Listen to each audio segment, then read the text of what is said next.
On June 10, 1991, Julie hugged her father goodbye. "Stay safe," he told her, "and I'll see you soon." He helped Julie and her mother load their belongings into the back seat of the car. Then Julie climbed into the front beside her mother and offered a final wave as they drove off. Julie's mother eased the car into a long line of vehicles heading out of Clark Air Base. Hundreds of cars, trucks, and jeeps inched slowly down the road as thousands of people exited the facility, heading to safety. Julie, her mother, and the other military families traveled several miles away to Naval Base Subic Bay, a facility run by the U.S. Navy.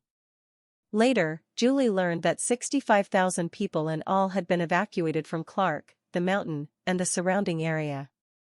That same day, Datu waved goodbye to his new friends. The others left the village to go to the caves, while Datu's family went down to the bottom of the mountain to seek safety. The Filipino government had set up evacuation centers in the towns nearby. Datu had spent his whole life on the slopes of Pinatubo. Walking through these new streets, he discovered just how different a town was from his home on the mountain. Cars and trucks sped through busy streets crowded with buildings. There were people everywhere and so much noise. He missed the quiet of the forests on the mountainside. Government workers took Datu and his family to an evacuation center. Hundreds of IDIS had already been sent there to escape the looming threat of eruption. The center was an old gymnasium jam-packed with cots and supplies. Datu did not know how long they would have to stay, but he hoped that this time they would finally be safe. Small earthquakes continued to shake the mountain. On June 12, a column of ash launched from the top of the volcano. Then, after 3 days of small bursts from the peak of the mountain, the scientists' warning finally came true.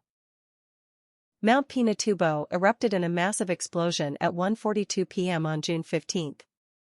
The eruption lasted for several hours. The ground shook in a series of powerful earthquakes. An enormous gray cloud rose from the volcano into the air. It shot straight up, 19 miles into the sky. Filled with gas, smoke, and ash, the cloud spread wide, like a giant umbrella opening up. As it stretched across the sky, the world turned black.